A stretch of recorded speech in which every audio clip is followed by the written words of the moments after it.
Je suis Alexis Kosinko, je suis flûtiste et chef d'orchestre, directeur des Ambassadeurs, et donc je serai à la baguette pour cette production d'Acanthe et ses fils de Rameau.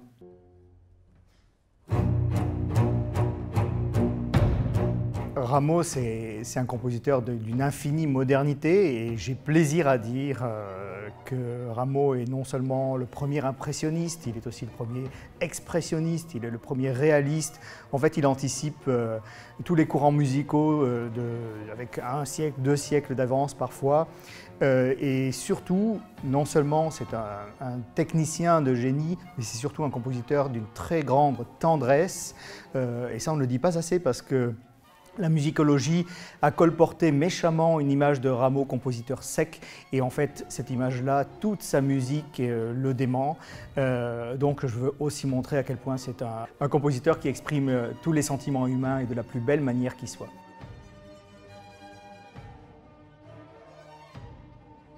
Acanthe et ses fils est un ouvrage qui me fascine depuis longtemps. C'est aussi le dernier grand ouvrage de Rameau à ne pas avoir été enregistré dans son intégralité, donc une lacune que nous allons combler.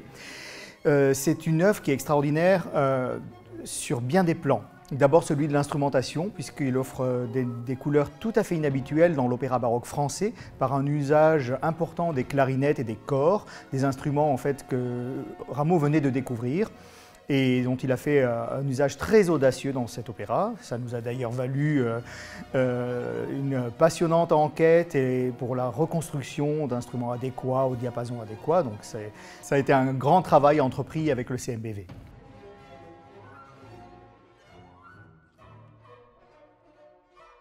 Il y a des pages spectaculaires dans cet ouvrage, et notamment l'ouverture qui dépeint un feu d'artifice avec un tel réalisme que parfois on a du mal à croire qu'on se trouve en face d'une partition écrite au XVIIIe siècle.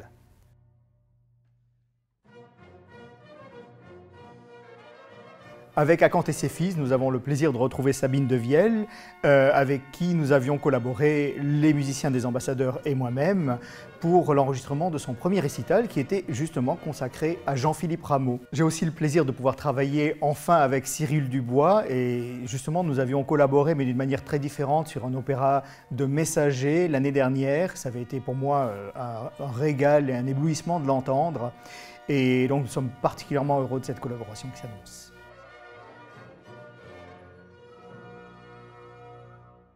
Cette recréation d'Acanthe et ses fils est pour nous une possibilité, en collaboration avec le CMBV, de mettre en pratique des recherches assez importantes sur les effectifs, la disposition de l'orchestre, et des choses qu'on a rarement l'occasion de voir et d'entendre, notamment avec des effectifs très généreux, pour approcher ce qu'ont pu être les forces de l'Académie royale de musique au temps de Jean-Philippe Rameau.